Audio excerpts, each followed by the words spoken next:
बहुत तेज गति से घने अंधेरे को चीरती एक ट्रेन निकली। शायद सुपरफास्ट थी। बंद शीशों से किसी किसी डिब्बे से ही क्षीण सी रोशनी बाहर निकल रही थी और ट्रेन के गुजरते ही अंधेरा पटरियों के ऊपर छा गया। कुछ देर सन्नाटा पसरा रहा। उसने सिगरेट जलाई। सिगरेट का कश लेने से निकलती उसकी नन्ही सी आग उस अंधेरे में ऐसे चमकी मानो इस घूप अंधेरे में अपने होने के एहसास को महसूस कर पा रही हो। वह धुएं के छल्लों को रात की वीरानी में गुम होते देखता रहा। तभी एक और ट्रेन की आवाज़ आई। मालगाड़ी निकल रही थी। इस समय मालगाड़ियाँ काफ़ी निकलती हैं।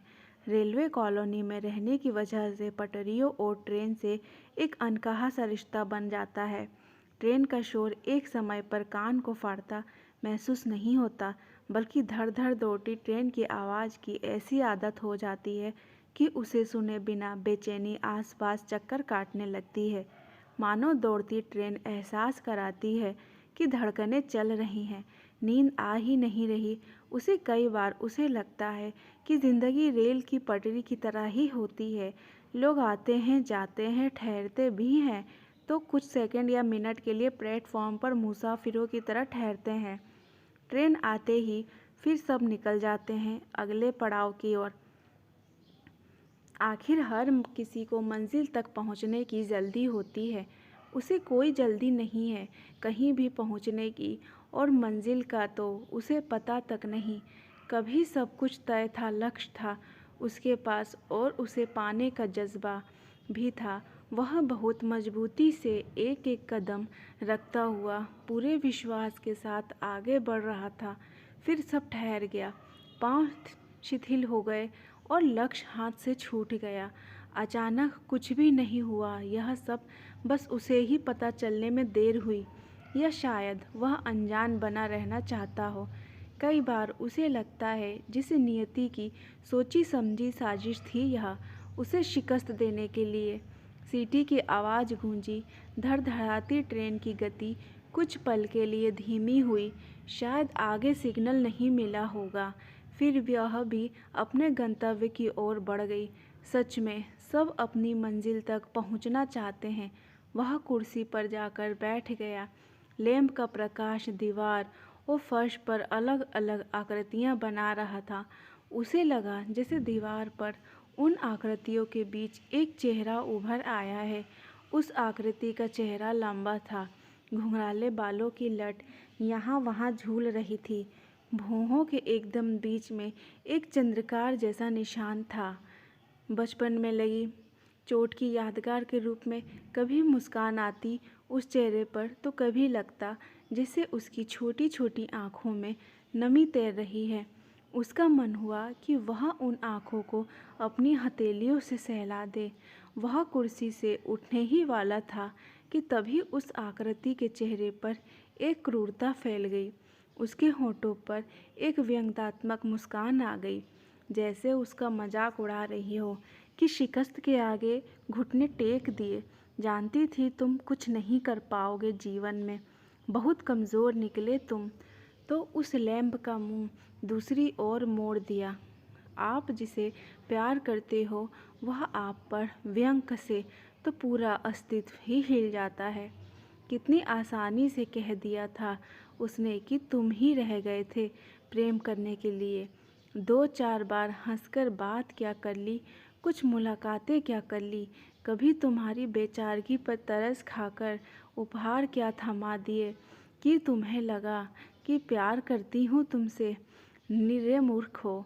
लड़कियाँ इस तरह ना जाने कितने लड़कों से दोस्ती करती है, उनके करीब आती है, लेकिन वह इश्क नहीं होता।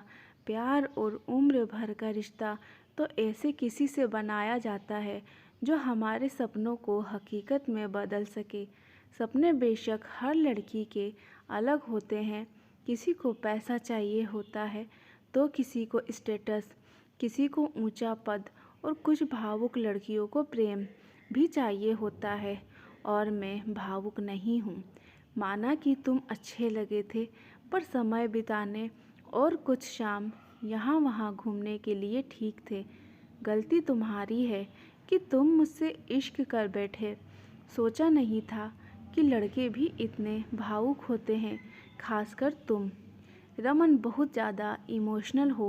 ट्रेन की पटरियाँ कैसे जल्दी जल्दी ट्रैक बदलती है यह तो बखूबी जानते होंगे। आखिर एक स्टेशन मास्टर के बेटे को माना कि एमबीए कर रहे हो और ऊंचाई छूने का लक्ष्य है, पर क्या रेलगाड़ियों के दिन रात उठने वाले शोर से अपने को अलग कर पाओगे? ख्वाब वही देखना चाहिए जिन्हें बुनने की औकात हो। उसका मजाक उड़ाकर उसे सच्चाई का आईना दिखाकर चली गई थी मानवी। सच में बेवकूफ़ ही है वह, वरना क्या मानवी के जाने पर पढ़ाई छोड़ता, अपने लक्ष्य से भटकता। पापा ने कितना समझाया, माँ ने आंसू बहाए। बहन ने कहा मत बिखरो भैया, ऐसी लड़की के कारण जिसे तुम्हारे प्यार की कद्र नहीं थी। रमन जो टूटा तो अभी तक संभल नहीं पाया है, यही सोचता रहता है कि आखिर क्या कमी है उसमें। माना कि वह स्टेशन मास्टर का बेटा है, लेकिन दिल तो उसके पास भी है, जज्बात तो उसके भी हैं, और मानवी को खुश रखता ऐसा विश्वास भी था। कम से कम उसे मौका तो देती खुद को साबित करने का। बेशक वह उससे चांद तारे तोड़कर लाने का वादा नहीं कर पाया, पर प्यार से उसके जीवन में रंग अवश्य भर देता। ठुकराए जाने का दर्द इतना बड़ा होता है कि वह इंसान की सोच के दरवाजे पर सांकल लगा देता है, उसके आत्मविश्वास को हिला देता है। वह चली गई क्योंकि वह तुम्हारे प्यार के काबिल नहीं थी। उसके जाने का अफसोस मत करो, हर किसी ने कहा, लेकिन रमन को यही लगता है कि वही उसके प्यार के काबिल नहीं था। काबिल बनने के सारे प्रयास तक छोड़ दिए हैं। उसने घंटों रोया था, यार्ड में खाली रेल के खाली डिब्बे में बैठकर शिकस्त है। मानवी का जाना उसके लिए नहीं कह पाया वह किसी से। उसे नाकाबिल मानने से बड़ी शिकस्त और क्या दे सकती थी वह। प्यार नहीं करती वही कह देती, लेकिन उसने उपहास किया कि रमन तुम जैसे इंसान से कोई प्यार कर भी कैसे सकता है। रमन बिस्तर पर जाकर लेट गया। नींद की गोली खाने के बावजूद मानवी का ख्याल उसे जगाए रखता है इन दिनों। वैसे भी सारा दिन अपने कमरे में रहता है और ट्रेन को आते जाते देखता रहता है। उनके शोर में खुद को खोने की कोशिश करता है। शायद उस शोर में मानवी के वे कहे दब जाएं जो जाते जाते उसे देख उठे थे। फिर मिलने की कोशिश मत करना, फ़ोन भी नहीं उठाऊंगी, इसलिए फ़ोन करने का भी कोई फ़ायदा नहीं होगा।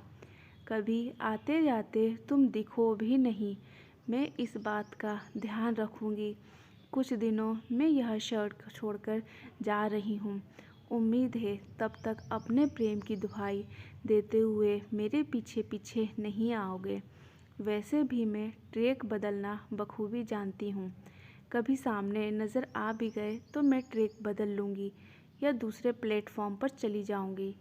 स्टेशन मास्टर का बेटा इन बातों का मतलब तो जानता ही होगा। उस समय भी उसके चेहरे पर वैसी ही क्रूरता थी जैसी दीवार पर उभरी आकृति में नज़र आ रही थी।